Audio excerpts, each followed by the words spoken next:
Hey there guys, welcome back to the Inner Circle. My name is Jason and today we are having a look at Infinity Code One Operation Blackwind. Now first of all, I want to let you guys know I've got a croaky voice.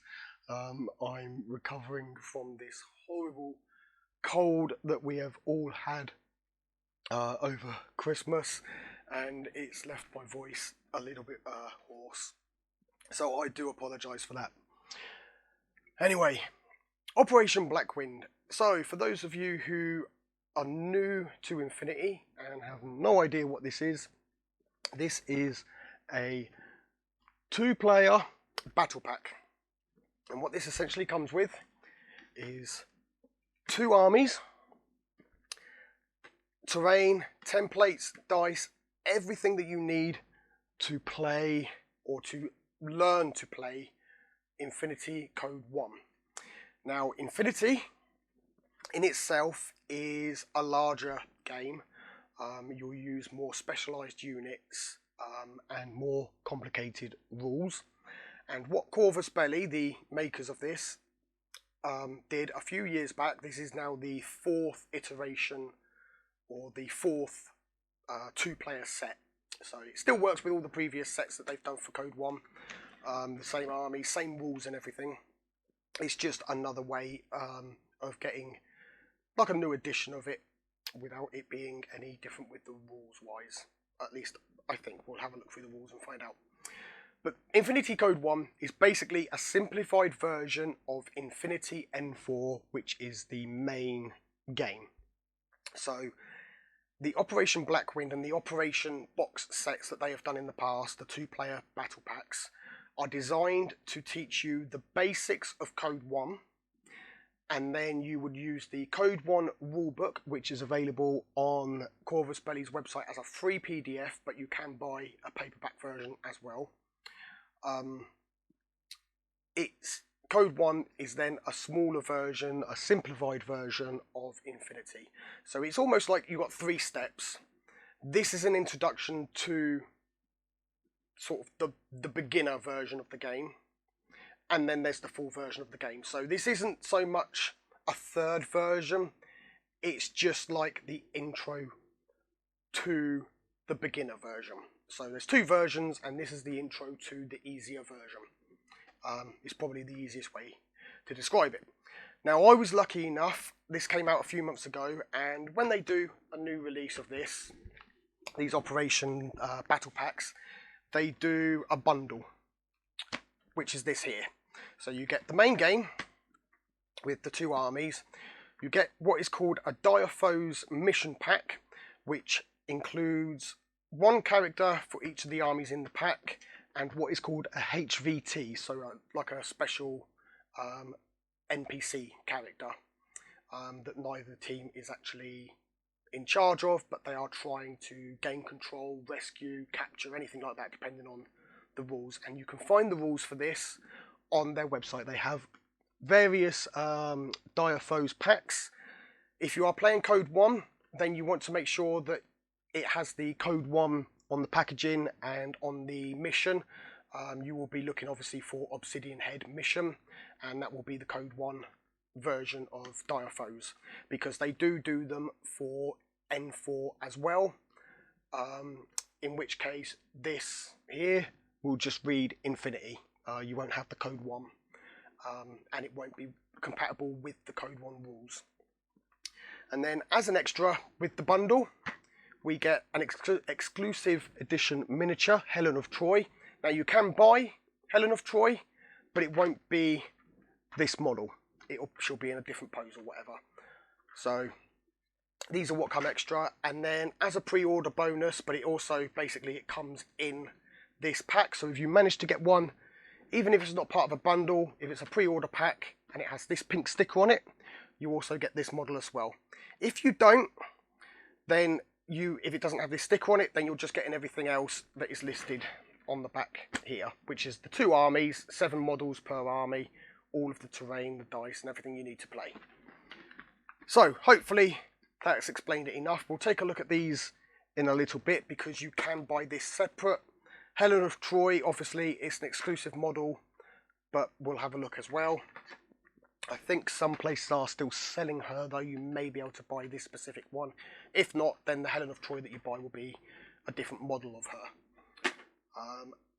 As for the HVT Pandora, I'm not sure if you can buy her separate. I think she is an exclusive model only within the Operation Blackwind set with this sticker on it. So hopefully that was it's explained well enough. Now, first of all, I will say that I like the way that they have changed the packaging with this. So Corvus Belly, well done. Previously, this outer box was thicker card. It was the same that this is made of. And it would open like this, and you would have the plastic tray that is in here, which was not great for storage. The box would sort of rest in as it would collapse the plastic, and you'd end up with your boxes looking like this. This time, they have done it in these nice boxes with these front flap and then open up. Much more sturdier because it has this double frame on the end. Obviously, it's still a little bit flimsy in the middle, but it's not going to collapse on the end. It also works great as a storage box. You can store all your models in here. If you want to magnetize it down, you can put your models. They are just tall enough that they'll fit in here. So, what I'm going to do is show you guys a quick run through the introductory booklet. And we can bin that. That's what the booklet came in. I have opened this already. We will have a quick look at the models, and this is how they come. And then we will go through the terrain, and then towards the latter part of this video, so you can skip there if you want to miss, skip all the rules and the terrain stuff, and I'll show you the assembled models. They won't be painted. I'm still painting Operation Crimson Stone's models, which was the pack that came before this. So these ones are going to take me a while to paint up, but Operation Blackwind is what I will be doing the tutorial videos with, the tutorial missions from Blackwind, so you guys can learn how to play Infinity Code One. And then the idea for the channel for this year is to expand the tutorials from Blackwind into Code One, and then from Code One into N4. Now I will say at this point I don't play N4.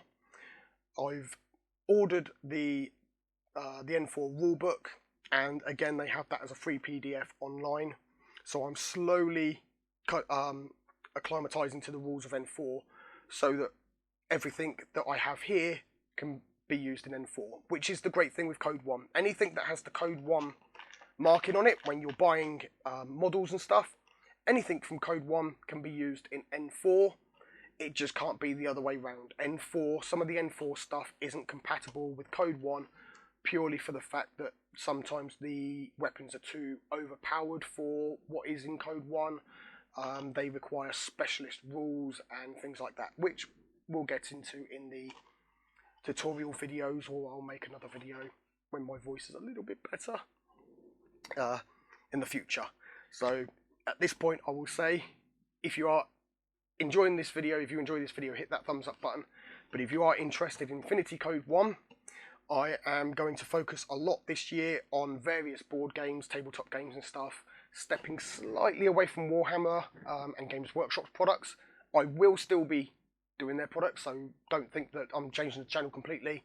I'm just expanding what the channel covers, rather than just, as previously, I've only focused on the Imperium magazine and the Mortal Realms before that. And now, as Imperium magazine is coming to an end, I'm going to expand into other product lines. And Infinity is becoming one of my favourite very fast. So, Operation Blackwind, again, this will just be a quick flick through the introductory booklet. Now, this isn't a rule booklet. The rule book you buy separate, or you can get the free PDF, which is the full rule book. And I believe the PDFs, the free stuff online, gets updated. As the rules change slightly, they'll update them. As far as I'm aware, the Infinity Code 1 rulebook hasn't changed. The rules are still the same. But N4, they update it. So if you buy the physical copy, it's going to be outdated in terms of rules because they are updating them on the PDF version. But it comes with a really nice background fluff type book with it. So you get the rulebook and a fluff book. And that's why I bought it, is for the fluff book to, background stuff. So, Operation Blackwind. We got a little bit explaining Infinity here. If you don't know about that, then I will be doing some Infinity videos on the fluff side of it. So again, hit that subscribe button and you'll get all those videos on the beautiful game of Infinity and the lore and everything else. So the two armies we go through here, they explain, you've got some fluff background stuff for the Haq-Islam army. You've got the description of each of the troop types, not available for Haq-Islam as a whole, but the specific models that we get in this set, we get 7 of them. So we got the Dalami infantry, the Hassassin Barids, Hassassin Rasiks, the Hassassin Nadhir, and the Hassassin Bokhtar, which are obviously these two here. So we got the Nadhir and the Bokhtar. They show some alternate colour patterns if you want to do something different. Now I do like the one that they come with, so my Haq-Islam, I'm going to be painting this sort of brown and green camo kind of look. I think that looks really cool, really neat, so I'll be doing them as that. But they do show a couple of alternate schemes in case you want to paint them different. Then we have the Aleph, which are the other army. So the SSS and the Steel Phalanx of Aleph. So the Aleph troops that we get are Thoracatai. Now, forgive me on the pronunciations of these names. I'm still a little bit unfamiliar with them all. But we've got the Thoracatai, the Agama Marksman, the Ekdromoi, which I believe is this one here, a Hoplite, and a Therios Mobile, I'm not pronouncing that word, regiment. So a mobile regiment. And then again, alternate colour patterns and a little bit of an explanation behind those colour patterns. Then we've got some background story and some sort of setup fluff for the story behind Operation Blackwind. The way that they do these is that they are little playthroughs that build up a story. So we've got mission 1. Now the way that the missions work, obviously we will go through this in more detail when we do the playthrough, but essentially it will tell you what you need to play the mission, or this actually tells you how to play the rule. It tells you the basics of the rules. We'll go through, so you've got your line of fire, which is basically how you can see and how units can interact with each other. Roles and modifiers, orders, which is what you expend to be able to move your models on your turn, and then we've got some other rules, and then into the missions. So in the mission section you'll get the objective, the secondary objectives, which obviously gets you extra points, the forces that you'll be using. So to start off with, you just use your 3 basic troops, which for the Haq-Islam is the Dalami, and for the Aleph is the Thoracatai, and then you get their little stat cards for those models. On the reverse of it, we get a map. So this is how you lay out the terrain that we have under here. We'll have a look in a sec. So here you'll have the terrain and you lay it out like this, and that is the mission, how you play. The first mission shows you where to put your 3 troops, and then missions onwards you can put them wherever you like, as long as you are within your setup area, depending on which half you are playing. Then we got mission 2, and obviously the little bit of story behind it. Each mission introduces the rules step by step. So to start off with, mission 1 gets us moving, shooting, saving, dying, and the basics, using orders. Mission 2 introduces a lieutenant and his special lieutenant order, which only he can use. And again, when we go through playthroughs, I'll explain everything with that. We get weapon profiles, so this will obviously explain how the weapons work in terms of range and modifiers that they give. And then again, we get a map, and if you notice, there's no markers showing where to place your men. You place them anywhere you want within this area on the map. And then as it goes through, mission 3, again, background story, new models introduced with new rules, so mimetism, silhouettes, new weapon profiles, and stuff like that. Mission 4, and then mission 5 is up towards the back.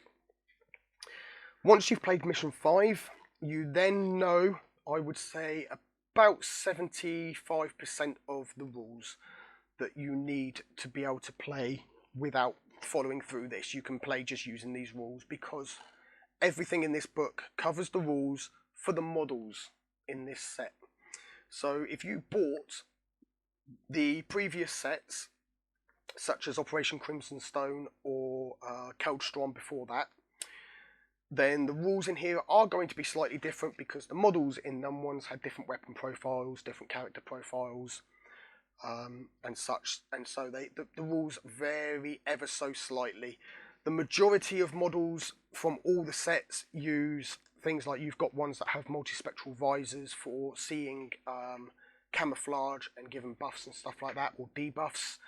So we've got camouflage here, so it's explained. So the rules are pretty much the same. So once you finish playing mission 5, you can go on, as long as you're just using these models, and play just using these rules. But if you want to expand into the full Code 1, you will need the Code 1 rulebook, which I would recommend buying when you start buying new models, because newer models are going to have different profiles, and those profiles are obviously going to give you extra abilities that this introduction set doesn't cover. A perfect example is climbing. These books don't cover climbing, and how you, I don't think they cover climbing. Movements and ladders, but I don't think they cover climbing, no. So with climbing, you don't just run up like it's a ladder. You have to actually expend a full movement or a full order to be able to climb up a certain height piece of terrain. So yeah, slightly more complicated rules before you get into the real complicated rules. And then as the missions go on, you'll also get new orders and combinations that you can use with your AROs or your main orders. Now I know I'm throwing a lot of words and random stuff out, and you're probably thinking, wait, what, AROs, what does that mean? And subscribe, and I will upload videos explaining everything. AROs, how the game plays, turns, movement, shooting, everything. And I'll be doing a playthrough of this anyway, so you guys will be able to see exactly how the game is played and how it works. So yeah, after that, the book goes into a little bit on how to expand your collection. Now this is another great thing that Corvus Belli do. They do a pack that you can buy separate called the Beyond Operation, get it in camera, Beyond Operation Blackwind. And what this will include is 6 models, 3 for Hack Islam, and it tells you here exactly what 3 they are, and 3 for Aleph. So these are the 3 I think that you get for Aleph. And then if they show them, no, they don't show them.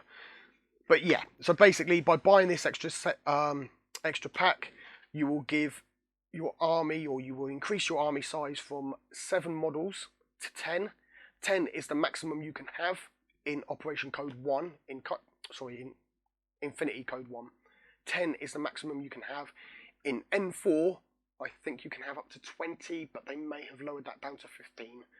Like I said, I don't play N4 yet. I'm just starting to learn the rules. So 10 models is the maximum you can have, and it will give you a 25-point army. The army in here is a 15-point army.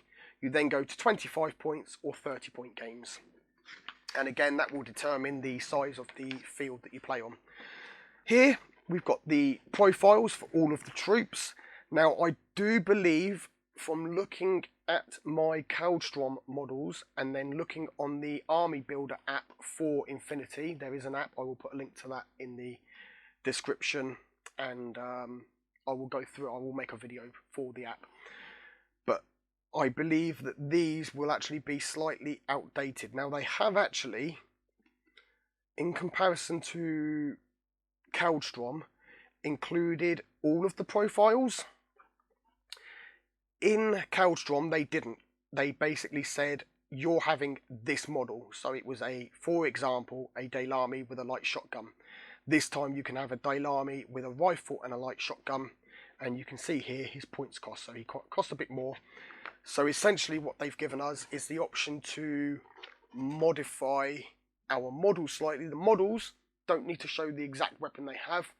You can just say that this model is this one with this weapon. And then you just build your list up using the points. But what this does is you've got your 7 models. 1, 2, 3, 4, 5. 5 profiles, because we get 3 of these. So it'll be 1, 2, 3, 4, 5, 6, 7. And then the last 3 profiles are if you buy the Beyond Operation Blackwind set. So if you buy the extra set, you've already got the profiles for them, which is great. And again, the same for the ALIF troops. Then towards the back, we have how to assemble and prepare your miniatures for painting. Quick guide on how to paint them. Now, this uses the Vallejo model colours. I use Citadel paints and basically a mix of paints for painting mine. But obviously, if you want to get this kind of look, then this is the paints that you need. I do believe that Infinity or Corvus Belli work with Vallejo, and they actually sell paint packs that include the paints needed to paint these models. So you can buy a Haxalam paint pack that will have the paints required for this paint scheme, and the same with Olaf. So a quick look on the back here shows us what is available or what is coming up for the sets that they've released. So I can't remember the name of it, but these 2 here were the first set that they released. I think it's now 3 to 4 years ago. And originally it came like this. You had the 2-player starter pack or battle pack, and the Beyond pack and the Dire Foes. What they do, as you can see here, we've got 2. We've got the previous set, so last year's set, and this year's set. And they are still available, or they are still producing the Beyond packs and then everything else. What happens with the older ones is they take the armies from this. So, for example, next year when they release, or 2 years' time if they release another one, this whole set will get broken down. They will take the 7 models from here and 3 of the models from the Beyond pack, and they will add it together and call it an action pack. So the action packs, if you didn't buy the previous sets, you can still get all the models from those sets as an action pack, and that is the 7 plus the 3. And then they do them for each faction. So they split a battle pack, this, into 2. And then they take the terrain and sell that as a separate. So you can buy the terrain, you can buy one army, you can buy the second army, if they are more than the previous generation. So the previous generation is the same, but the one before that, so 2 and 3 years ago, or 3 and 4 years ago, is action packs now. The Dire Foes are still available, and they then do, for all of them, support packs, which come with typically 4 models. At least everyone that I've seen has come with 4 models. That's typically 2 bots, which are like assistants, and a medic, a paramedic, and an engineer. You then get the remotes pack, which are basically robots. Tags pack. Now a tag is basically a bigger mech that is controlled by a model inside it, so a person controls a bigger vehicle type thing. You get your booster packs, which I believe have 3 models in each, and they do an alpha and a beta, and a hero, so a specialist character for that particular faction. So as it stands now with the release of this, we have 8 factions, and I believe there are one more to go. So it will be interesting to see how they do 2023's pack, whether they grab an old one and a new one with different models, I don't know. But it will be interesting to see. Okay, so apologies if that was a little bit long-winded, but I did just want to go through the introductory booklet there with you guys, and obviously we'll go into more detail with it during the playthroughs. Then we have 3 dice, or 6 dice, 3 per side, so Hakislam get the yellow and Olef get the white. You get this with all operation sets or battle packs, starter sets, whatever you want to call them. You will get 2 dice. Like I said, you can currently buy Crimson Stone and this new one. The previous ones, if you can find them, then you're lucky, but otherwise it's, you know, just these sets. Then we have the models. Now the models are metal. They are not plastic like some other places, Games Workshop for example. Metal I don't mind. They are very nicely detailed. That's the one thing I will say about these. They give Games Workshop a run for their money when it comes to detail. Very nicely detailed. The only gripe I have with metal is it's not easily shaveable. If you have mold lines, which luckily metal doesn't do too much, it's hard to remove it in comparison to Games Workshop's plastic. You will get these little pieces. I don't know if the camera can pick it up, but you can see there, that's a sword and it's got these sort of spike bits coming off here. Those you will obviously clip off, and then you've got the sort of, this is the equivalent to a sprue, so you would clip it off. And sometimes it's a little bit confusing as to what is metal or waste material and what is actually weapon or model. But take your time, study it, look at it, and then clip carefully. So yeah, 15 of them if you've got the pink sticker on, otherwise it's 14.7 per army. Next we have a look at this pack. So this is they call it the scenery pack, but it actually comes with all of the tokens and everything that you need to be able to play anyway. So we will open this if I can get into it. Just use my teeth there. Now what I will say while I'm opening this is the terrain, it's different but the same. And what I mean by that is, compared to the previous packs, the terrain, these buildings and everything you get in it is the same shape. Basically, if you were to take all of the decals off, so the front images, the cardboard cutouts are the same between all sets.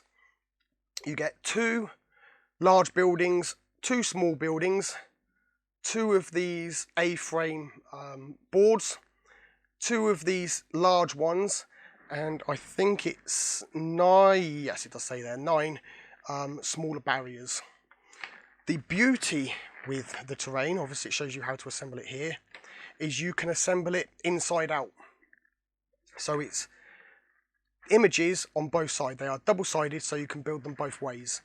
The only problem with building them the opposite way is when you do the playthrough, the missions will show a building where the staircase is, for example, coming down this way. And if you've assembled it backwards, the building will be on this, the staircase will be going this way. And if you turn it round, it means that it will be coming this way. So the stairs won't line up to how it shows on the map. So yeah, it's not a huge problem, but the great thing is you buy 2 sets, or you wait until this is released as a standalone pack and buy another one. So you have 2 terrain packs, you can assemble the second one inside out, first one the right way, and it gives you enough to play almost a full-size game. So taking a look, first of all, we've got the play mat. And I'm not going to unfold this because it is obviously too big. It is 24 by 36 inches. I believe that is what it is. It might be by 32. I cannot fully remember. Why it's got the O12 symbol on there when it's OLEF and Huxalam, I don't know. But, you know, never mind. But yes, you get a nice paper. It is only thin paper. And it is single-sided. But yeah, you get a terrain playmat. And then if we work from, if we can find it, there it is. So in the middle, that one, and there should be, yeah, just the two. So they are popping out already. But we've got these are your tokens. So you have some sort of mission tokens, objective tokens and stuff like that. We have enough tokens for both players, so a lieutenant order each, and then these unconscious tokens, if we flip them over with that falling out, are your regular order tokens. You've got camo tokens. This is a nice thing. If you didn't get the model that comes, the pink sticker model that comes with this, they've given you a token to represent her, because in mission 5 I believe you don't need to use it, but she is part of mission 5. So you've got a token here that represents her. So if you didn't get the model, you can use the token, which is great. They didn't do it with Kaldstrom, and I believe they didn't do it with Crimson Stone. Unless I missed it, I don't think they did it for those sets, which was a bit disappointing. I think that's maybe why they've done it now, because if you missed the pre-order set, then you didn't get the model and you had nothing to represent it. Then we've got a blast template here, and again it's got a little pop out thing. So we've got double-sided blast, and this is a smoke template. So obviously we don't use this within the introductory booklet, so this is used for the full Code 1 rules and N4 rules. But it's nice that they give us the tokens for it, so everything that you need is here. You just need to buy extra models and the rule books for the expanded rules. You've got things like disconnected, target, unload and stuff like that. Again, the rules for that aren't mentioned in the introductory booklet. They are from the N4 book, and I think some of it we do use in Code 1. So again, we've got the tokens for it, which is brilliant.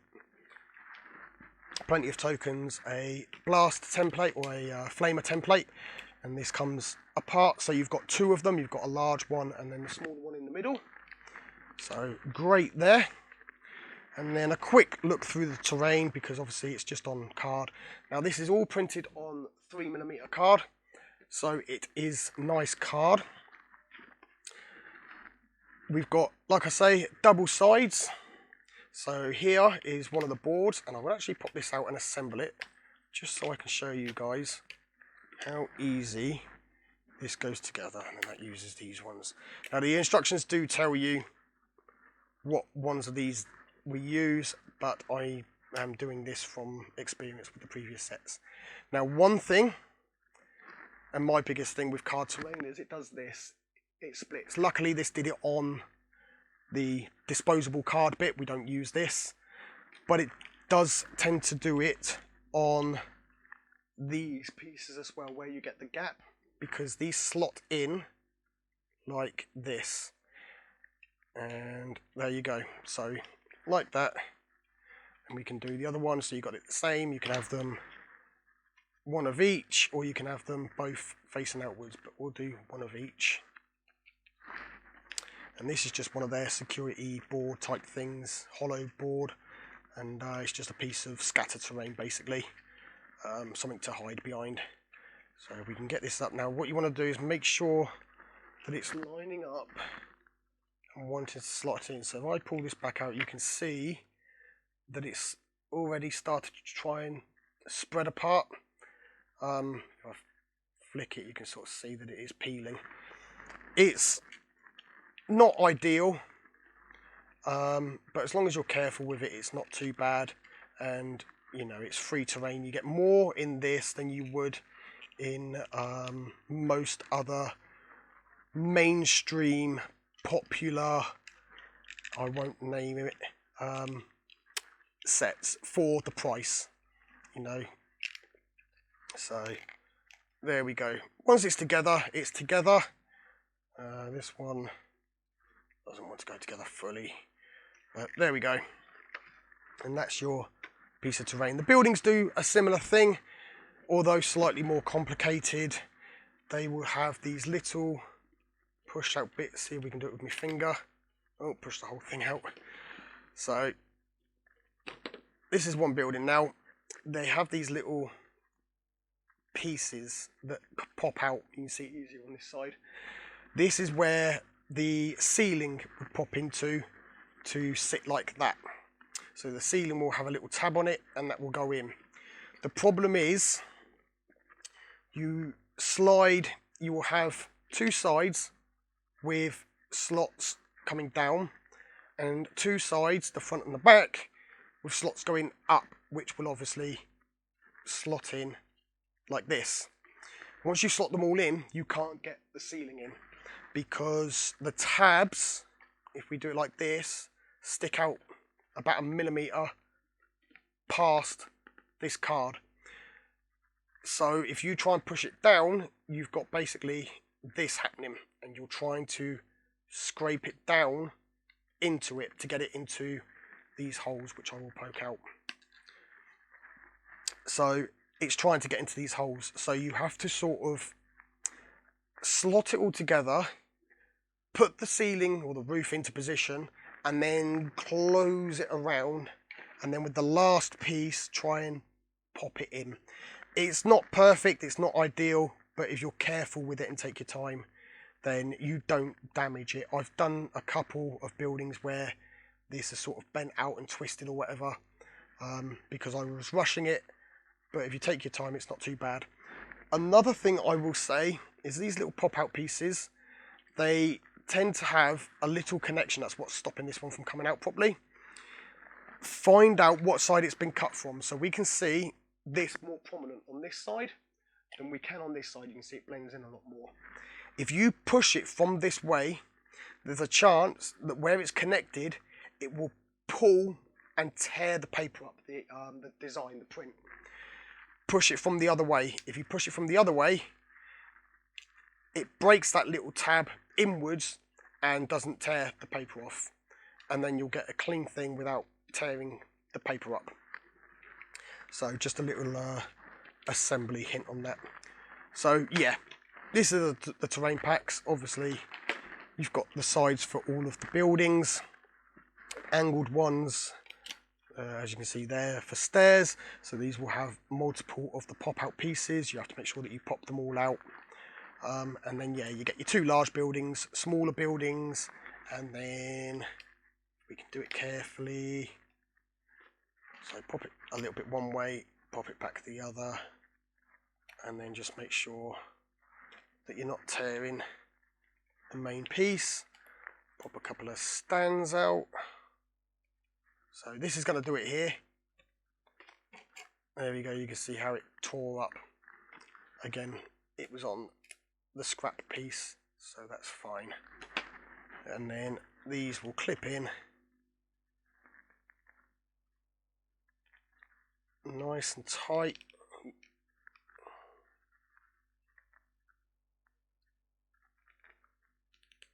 There you go, you've got a barrier. So some low level terrain.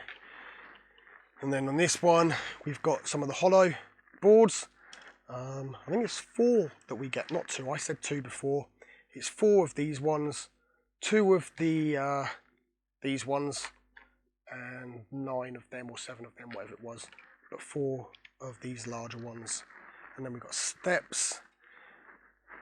And saying that they're double-sided, they're not. They have changed it. Now, in the previous sets, they were double-sided. These don't appear to be double-sided. they are OLEF themed only by the looks of it. So, okay.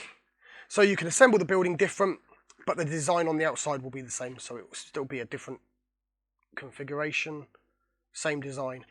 With the previous sets, Operation Crimson Stone and Keldstrom, which is what I was assuming this was going to be like, you had one design here and a completely different design. So you would have essentially two different buildings, not just in layout, but also in design. So, for example, one in the Keldstrom set, I think, was a shopping mall, and if you had it inside out, it was like a power plant or something like that. These ones, they've done them all the same side, so a little bit of a letdown, but not too bad. But yeah, some nice terrain. So plenty of terrain to get playing with. Like I say, it's all you need. There are obviously 3D printable terrain if you have access to a 3D printer. I do sell and will be selling a lot more this year on my Etsy store. Terrain and things for Infinity and other 28mm, 32mm tabletop games. So if you're interested in 3D printed terrain and things like this, which will obviously be a better quality because it will be 3D printed plastic, then do check out my Etsy store. I have a link down there. I do commissions and everything else for that, all through Etsy, or you can contact me directly through my business email, which again, down in the description, if you want commission. If you want your models painted, I do commission painting. So I've gone ahead and assembled the models here, and hopefully, I think that's about the best view that I'm going to get. So we've got the Ariadna, and I cannot remember the names of any of these guys for either team, but essentially we've got 3 of these. So 1, 2, and 3. So these are your sort of core troops, your main guys you get 3 of. We've then got a guy with, I think this is a heavy sniper rifle, and his rifle barrel's bent a little bit up here. That is a little bit of a problem with metal miniatures. Sometimes they'll come with a few components bent. Not too much of a problem. It's a very soft metal, so you can bend it back into position easy enough. And I will say, with these models, that the bases, and you can see I've messed up the base there, I cut the hole for the tab in the wrong side, and so I had to go over here, but luckily these are only temporary bases. I've got some base toppers that I will be 3D printing, and then I'll be removing these guys and putting them on the toppers anyway. And then we've got this guy here. Like I said, I don't know the names. Ariadna and the Hack Islam are new to Code One, hence this release. And then we've got this guy with his cool little sort of jetpack, jump pack thing. I do like the pose on that he's sort of jumping in, and I assume he's some sort of hacker, or he's got some sort of power that he can use, and he's using it there, some sort of ability. And then we got this chick here. And then for the Hack Islam, we've got this one. So this has got another sniper rifle. And again, these are very nice models. A little bit fiddly to assemble, some of them. And obviously with them being metal, you need to use super glue. I use the liquid stuff, but I think the gel would probably work better. Especially if you've got a fast drying gel. It's just that the liquid was something that I had around and didn't have the other stuff. So there's that guy. That's the sniper. And we got this one with the cool, I think that's a shotgun. Looks like a shotgun and a rifle combo. And then he's got his sword there. And then we've got the 3 troops, just like the Ariadna have, and any of the forces for the operation sets. So we've got these three here.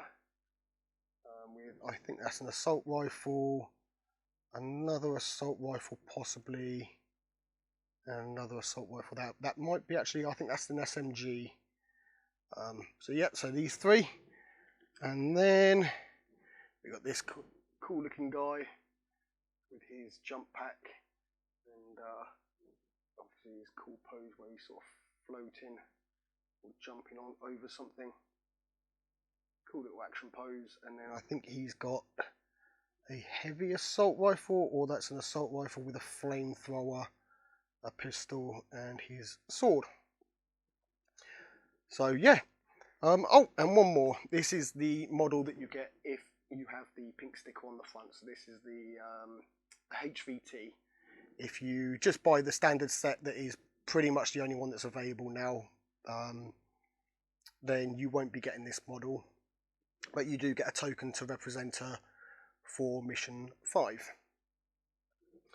So yeah, that's the Operation Blackwind box set. Those are the models. I know we're a bit of out of focus here. There you go.